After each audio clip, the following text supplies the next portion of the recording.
soon.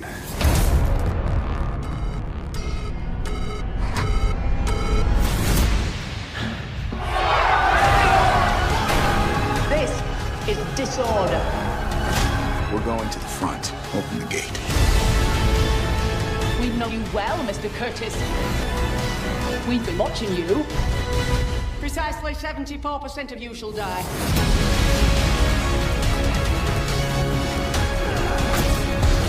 Everybody back! I'm not a leader. You're already a leader.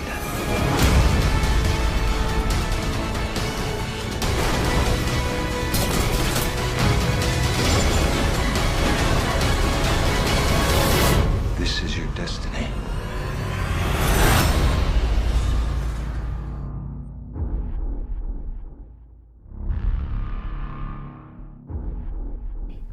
So Jun Ho Bong is I'm phonetically saying that name is the name of this director, and like he's interesting. I've seen a couple of his other films. Most interesting to me is one on Netflix called Okja. I've seen it too. What a wonderfully strange movie, right? With the wackiest performances from all the white people in that. Absolutely, it's a head scratcher, but it's very watchable. So Okja, a little peripheral recommendation. He brings us Snowpiercer, and this is a tough one for me. I'm gonna be honest with you because I'm genuinely torn about this movie. I was curious what you thought about this one. It's full of really great stuff. Like, where else are you going to see Captain America deliver a monologue about eating a baby? You know? Tilda Swinton seems to understand her environment a little more than a lot of the other cast and is playing this up to a sort of over-the-top cartoonish level that makes her both very entertaining and very hateable villain, you know? Mm-hmm. And there are isolated moments and scenes and performances throughout the movie that I'm just like dizzied and impressed by the filmmaking. I find the premise absolutely ridiculous. Almost as ridiculous as the world ending in 3 days? Yeah. Because of global warming? Well, more so. Okay. It is absolutely absurd. It's absolutely absurd. Ocean train. So the way to save humanity is to build a train that goes around the world at a hyper speed and just plows through all the snow and keeps on moving. And somehow that railroad and that train is the easiest way to deal with this, the best thing to construct. And that track is not going to fall apart or fall victim to any kind of natural disasters. And there's if you ask any kind of question of this movie, and I don't want to be that guy saying that's fake, but it's just like on a premise level, it's almost childish in its simplicity, right? Mm-hmm. And then we have, the lower class at the back of the train and the top class at the front of the train, and the lower class is eating bugs and the top class is eating steaks, and they're going to fight their way to the front of the train and make this real visual sort of journey from the doldrums to the it feels like it would be like a creative writing class if someone said, these are all the standard, archetypes of a science fiction platform that's making comments on the social strata, right? You got to have people representing the people without and the people representing those with power and how they're manipulating, and you got to give, them a chance to switch places. So much about the movie is so familiar or so dumb that it almost takes me out of it. But then I fall back on these performances, on these isolated scenes, on these action sequences, and I'm like, those are really good. Like, one scene at a time, I like this movie, but collectively, it's this huge fucking mess. I don't know how else to put it. A beautiful mess that only an artist could make, but I just can't get past the super train. I don't know what it is. Yeah. I can't get past it. So I hate being that guy. I will watch Freddy Krueger movies and never question anything that happens in it. Like, I don't want to be, that's fake. But it was a big pill that we were being asked to swallow. And not everybody was playing it arch. Like we talk about Okja, how it manages to successfully, in a way, jump moods and tones quite dramatically and jarringly, and usually that bucks me off of a movie, but this guy seems to have his own little world that he's dancing in, and I'm starting to adjust to it in the same way some people will either be attracted to or repelled by a Wes Anderson movie. You just kind of get that this guy has his own rule book, and you kind of learn them and like them.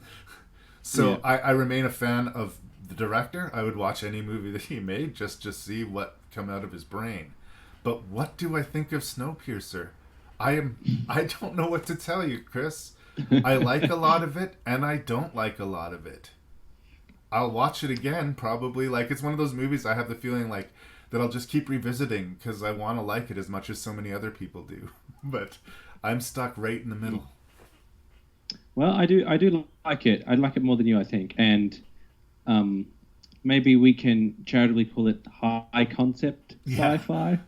You know, this is the world, except that here's the story. And like the acting is fantastic. Great and cast. Like you said, so many isolated scenes that stick out in your mind. It's so like I can think back on this movie and I can instantly think like when they smash the guy's arm. Yep. When they're fighting in the dark in the train car. Well, they're always in a train car. When they're fighting in the dark, when they turn the lights off with the night vision and everything. When the poor people finally get into the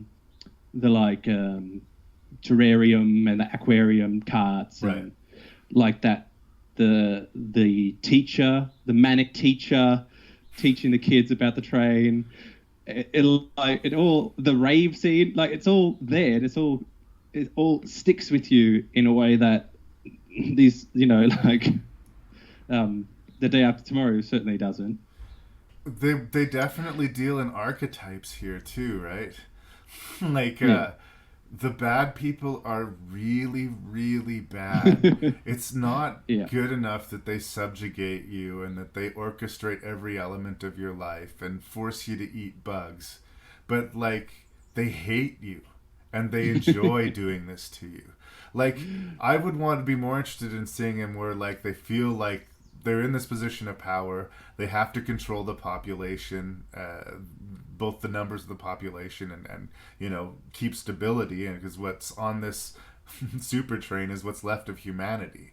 I again, it just gets hard to believe that Tilda Swinton would just enjoy her job so much.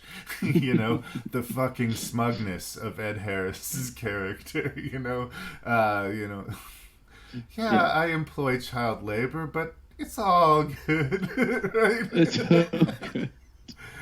The school teacher, the pregnant school teacher pulling out the machine gun. And what was with that one unfucking killable henchman who takes out like 2/3 of Chris Evans' team? Yeah. I was starting to wonder if he was a robot or something. But then it's that guy. Yeah, he's just this unstoppable Terminator got on the force. train. Well, should have been played by Arnold. It could have been. Like, wouldn't have been out of place. As we move car to car, and I say this as a compliment to the movie, you have no fucking idea what you're going to get.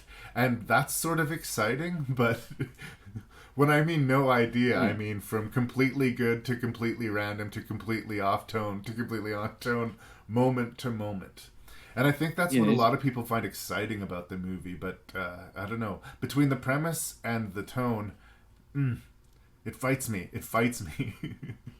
There's only like the tiniest nod to the absurdity, I think, in maybe in the school sequence where they're like, everyone said that the guy who built the train was crazy, but now you see, kids, everything's fine.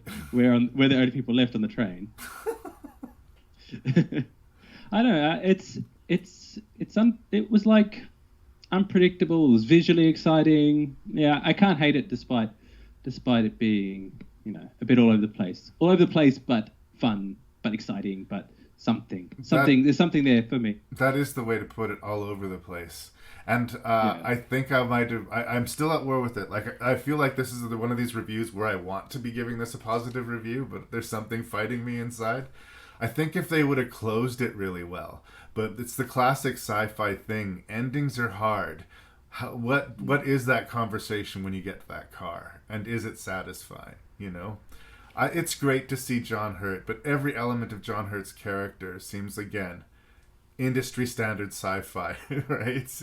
The father figure hero who is, you know, leads the hero on his way, but we find out is in his own way part of the machine, and then we're sad when he dies, right? But is it a heroic act to derail that train? Well, quite a crazy, quite a crazy crash. It's amazing anyone survived in the end. But yeah, you're right. Like, we don't have. There's no particularly satisfying conclusion there. We don't. No, he's doomed the human race with this action. Yeah. I mean, let's just be real. They're not going to be able to survive that, even though the movie tries to end in a like, oh, look, there's a polar bear. Polar bears are living. These people have been living on a train their entire fucking lives. They don't know how to survive, man, in this entire, like, Arctic landscape. They are fucked. No, anybody who lived through that crash, who wasn't, you know, injured enough to eventually die of those wounds, are going to either freeze or starve to death. So yes, polar bears are significantly better than people at wandering around in the snow. Well, and again, I guess if there's enough fish for a polar bear to eat, maybe some hardened fuckers might be able to make a way. But like, it didn't feel like a heroic act at the end of the movie. It seemed like the heroic thing was to keep that train going, but to stop the lunacy of how it was operated, right? But no, the whole system must come down, and the whole system takes down humanity with it. Yeah, perhaps stop the train for a bit, and then let's see what you can do. And then let's all take 5. Everyone, we're gonna have a half day, right? And we're going to do some talking, and we're going to sort out this shit out, because too many people are eating bugs and living in filth, and this ain't right. Yeah. But the thing is, Chris, is that I'm doing the thing that I always say not to do when we're watching genre movies, is like, accept the premise, stop fighting the premise. And for some reason I was fighting the premise, and I usually will let go of that. Like I said, whatever you want, whatever story you want to tell, okay? I will go with it. But for some reason, maybe it's because half the cast were taking it really seriously and half the cast were playing it cartoony, or I don't know, maybe it should have been animated or something. There was just a layer of separation that it was keeping me out of it. Well, I think it was originally based off a French graphic novel. That sounds right. I believe that. Yeah. It's one of these high concept visual things, right? Like I say, I'm a fan of the director, I'm a fan of the cast, I'm a fan of the execution, and yet somehow I have mixed feelings about the movie. What does that make sense? I don't know, but that's where I land on Snowpiercer. Yeah, fair enough. Anything else you want to say about the movie? No, that'll do. Did I mow over you again? No, you're doing all right, Larry. You're doing all right, mate. All right. Good day. No worries, mate.